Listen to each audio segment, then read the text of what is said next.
পকেটে দামি smartphone, career নিয়ে দৌড়ঝাঁপ, অনেক টাকা। কি কিছুতেই ভালো লাগছে না? কোনো কিছুই যেন ভালো লাগছে না। হ্যালো এভরিওয়ান, আসসালামু আলাইকুম। কেমন আছেন সবাই? আশা করি সবাই ভীষণ ভালো আছেন। আজকে খুবই পরিচিত একটি টপিক নিয়ে এসেছি যে কোনো কিছুতেই যেন শান্তি পাচ্ছি না, কোনো কিছুতেই যেন ভালো লাগছে না। এটা কিন্তু আমাদের আজকালকার একটা হ্যাবিট বলুন, তারপর হচ্ছে একটা মানুষের একটা প্রবলেম বলুন, সব কিছুতেই যেন কিছুই ভালো লাগছে না। কথা বলাটা মানুষের একটা অভ্যেসে পরিণত হয়ে যায়। তো এখান থেকে আসলে বের হওয়া খুব দরকার। আ পৃথিবীতে আমাদের চারপাশে সব আছে, কিন্তু মনের শান্তিটা আসলে নেই। সব জায়গায় পাওয়া যায় না। তবুও দিন শেষে এক বিশাল সংখ্যক মানুষ হাহাকার করে বলছে, "আমি শান্তি পাচ্ছি না, আমি কোনো কিছুতেই যেন আ ভালো লাগা খুঁজে পাচ্ছি না। কিছুতেই যেন আমার মন ভালো আছে বলে মনে হচ্ছে না।" এই অস্থিরতা বা অস্থির চিত্ত কেন আমাদের তাড়িয়ে বেড়ায়? কেন আমাদের মন কোথাও স্থির হতে পারছে না? চলুন এই বিষয় নিয়ে একটু কথা বলি।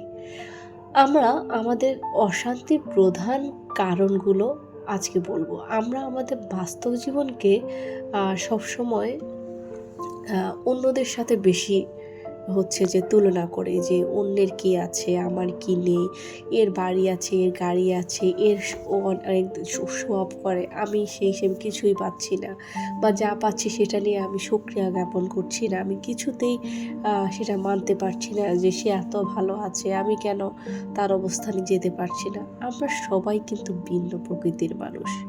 সবাই যদি পয়সাওয়ালা হয় গরিব হবে কে বলেন? আর যদি সবাই গরিব হয় পয়সাওয়ালা হবে, কিন্তু দুজনের কম্বিনেশনেই আমরা মানুষ। তো কেউ হচ্ছে যেমন হচ্ছে কেউ হয়তো ঘুরতে গিয়ে সুন্দর ছবি দিচ্ছে, কেউ প্রমোশন পাচ্ছে। এসব দেখে আমাদের মনে একটা বিষণ্ণতা তৈরি হয়। আমরা ভুলে যাই যে পর্দার পেছনের সংগ্রাম কিন্তু কেউ দেখে না। পর্দার পেছনের গল্পটা কিন্তু কেউ দেখে না। যেটা আসলে সবাই লুকায়ে রাখে, যেটা সবথেকে বেশি চকচক করে, যেটা সবথেকে বেশি ভালো লাগার মুহূর্ত, আমরা কিন্তু সোশ্যাল মিডিয়ায় সেটাই বেশি আপলোড করি এবং সেটা দেখে অন্য একজন অনুপ্রাণিত হয়, ভালো কথা। কিন্তু অনেকের ভেতর সেটা কি ব্যাড ইফেক্ট পড়ে, যে সে নিজের সাথে অন্যের তুলনা করা শুরু করে। আমরা অন্যের সেরা মুহূর্তের সাথে নিজের সবচেয়ে কঠিন মুহূর্তকে তুলনা করে শান্তি হারিয়ে ফেলি। এটা হচ্ছে আমাদের মূল সমস্যা। কখনো আপনি আপনার যেই অবস্থানেই থাকুন না কেন, সেই অবস্থানে আপনি আপনার অবস্থানে থেকে সুখ ফিল করার চেষ্টা করুন। অন্যর অবস্থানে আপনি যেমন আপনার কাছে মনে হচ্ছে যে সে অনেক সুখে আছে, আসলে সেটা আ কতটা সত্য এটা আপনি কিন্তু এখনও জানেন না। কারণ আপনি শুধু উপরটাই দেখছেন। সকাল থেকে রাত পর্যন্ত আমাদের মস্তিষ্ককে বিরতিহীনভাবে হাজার, হাজার তথ্য প্রসেস করতে হয়। ফেসবুকের স্ক্রলিং, ইউটিউবের ভিডিও, চ্যাট গ্রুপ সবই আমাদের ব্রেনকে সবসময় একটা অ্যালার্ট মোডে রাখে। আমাদের মন কখনো শান্ত হওয়ার সুযোগ পায় না। কারণ আমরা কখনো ফেসবুকে স্ক্রলিং করি, কখনো ইউটিউব, কখনো ইনস্টাগ্রাম, কখনো বাসার কাজ, কিছু না কিছু নিয়ে আমরা পড়েই থাকি। আমাদের ব্রেন কিন্তু শান্ত হচ্ছে না, শান্ত হওয়ার সুযোগ পাচ্ছে না। এমনকি আমরা যখন একা থাকি তখন আমার মাথায় ফোনের নোটিফিকেশন দেখি, একটু ফেসবুকে একটু ঢুকি কী হয়েছে, বা এই কী ছাড়লো, ওই কী ছাড়লো, কী করছে। তারপর দেখা গেছে যে কারো যদি কিছু দোষ ত্রুটি সেটা নিয়ে সমালোচনা। আমাদের ব্রেইনটাকে কিন্তু আমরা ভালো একটা আম কী বলবো, ভালো একটা সুযোগ দিচ্ছি না যে সে তার মতো করে ভাববে, তার মতো করে থাকবে। আমরা সবসময় অন্যকে নিয়ে পড়ে থাকি। তারপর হচ্ছে এই নিরবচ্ছিন্ন কোলাহল আমাদের আসলে ভেতরের প্রশান্তি কেড়ে নিচ্ছে। আমরা হয়তো নিজের অজান্তেই নিজেরই ক্ষতি করে ফেলছি। আমাদের মনে একটা ভুল ধারণা সবসময় কাজ করে যে অমুকের এই জিনিসটা বা ওর এই জিনিসটা আমি পেলে আমি শান্ত পাবো, বা হচ্ছে যে ওর মতো যদি আমি হতে পারতাম, বা ওর যেটা আছে আমার কেন এটা নেই। আপনি যদি সত্যিই যদি দেখুন, যদি ভালো পজিশনে যেতে হয়, ভালো পর্যায়ে যেতে হয়, অবশ্যই তার পিছনে অনেক স্কিল এবং অনেক পরিশ্রম রয়েছে। আপনি সেটা করুন। কিন্তু তাকে দেখে এইটা ভাববেন না যে তার এটা হয়েছে কেন, আমার নেই কেন, অযথা এসব ভেবে কষ্ট পাবেন না। এতে করে আপনার নিজের ভ্যালু নষ্ট হবে, সময় নষ্ট হবে এবং নিজের মন একটা অস্থিরতা কাজ করবে সবসময়। হিংসা বিদ্বেষ তৈরি হবে এতে।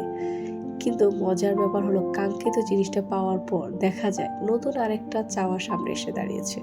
মানুষের কিন্তু চাহিদার শেষ নেই। আপনারা যখন দেখবেন আমি আপনাকে বলি যাদের অনেক টাকা আছে তারা কিন্তু আ চায় তার আরও টাকা হোক। তাহলে বোঝেন কে আছে শান্তিতে? কারো টাকার নেশা, কেউ টাকার নাই দেখে টাকার দরকার, মানুষের চাহিদার শেষ নাই। এই যে একটা অন্ধহীন আকাঙ্ক্ষা, এটা আমাদের বর্তমানে যা আছে তা উপভোগ করতে দেয় না। আমাদের যেটুকু আছে সেটুকু নিয়ে আমাদেরকে শান্তিতে থাকতে দিচ্ছে না। তাই এখান থেকে আসলে বেরিয়ে আসা খুব দরকার। আমরা ভবিষ্যতের চিন্তায় এতটাই বিভোর থাকি যে বর্তমানের মুহূর্তের শান্তি আমাদের চোখের সামনে দিয়ে ধুলোবালির মতো উড়ে যায়। আমরা এখন অনলাইন দুনিয়ায় হাজার হাজার মানুষের সাথে কানেক্টেড হয়ে গেছি। আমরা মানুষের সাথে প্রতিনিয়ত চ্যাটিং করে এবং লাইভে আসি, ভিডিও করে মানুষের সাথে অনেক বেশি কানেক্ট হয়ে গেছি দূর দূরান্তের মানুষের সাথে। কিন্তু মনের দিক থেকে চরমভাবে ডিসকানেক্টেড। আমাদের অনেক পরিচিত মুখ আছে কিন্তু মন খুলে কথা বলা মানুষ খুব কম। আমরা কিন্তু অনেক আত্মীয় স্বজন আছে যাদের থেকেও অনেক দূরে চলে এসেছি। সোশ্যাল মিডিয়ায় বিভিন্ন ধরনের কথা বলা হয়, ভালো মন্দ। আমরা কিন্তু ভালোটার থেকে মন্দটাকেই বেশি অ্যাকসেপ্ট করে ফেলি, কারণ সেখানে স্বার্থপরতা অনেক বেশি তুলে ধরা হয়, যেটা আপনার মনকে আরও বেশি বিষিয়ে তোলে। তো সব না দেখে সবসময় ভালো কিছু দেখার চেষ্টা করবেন, ভালো কিছু ফলো করার চেষ্টা করবেন। আমরা যখন একা থাকি তখন আমাদের মনের ভেতরকার ভয় আর দুশ্চিন্তাগুলো সামনে চলে আসে। এই ভয়ে আমরা নিজেদেরকে আরও বেশি ব্যস্ত রাখি। কিন্তু মনে রাখা দরকার নিজেকে কিন্তু আসলে যদি সময় না দেওয়া হয়, মনের কিন্তু ক্ষতগুলো, কষ্টগুলো কখনোই সরে যাবে না। কখনোই এই কষ্টগুলো যাবে না। আমরা আমাদের শান্তির চাবিকাঠি কেন অন্য মানুষের হাতে দিয়ে রাখবো?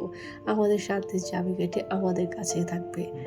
কেউ ভালো কথা বললে আমরা খুশি হই, মন্দ কথা বললে আমাদের খারাপ লাগে, আমাদের কষ্ট হয়।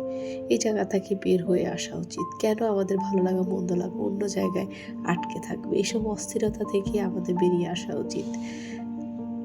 তবে আমরা সব কিছুতে শান্তি পাবো। যখনই আপনি যে অবস্থানে থাকুন, যদি সেটাতে আপনি শুকরিয়া জ্ঞাপন করুন, আপনি আলহামদুলিল্লাহ বলুন, তাহলে যেটা পাননি তার জন্য আলহামদুলিল্লাহ, নিশ্চয়ই এতে কোনো মঙ্গল আছে। আর যেটা পেয়েছেন সেটার জন্য আলহামদুলিল্লাহ।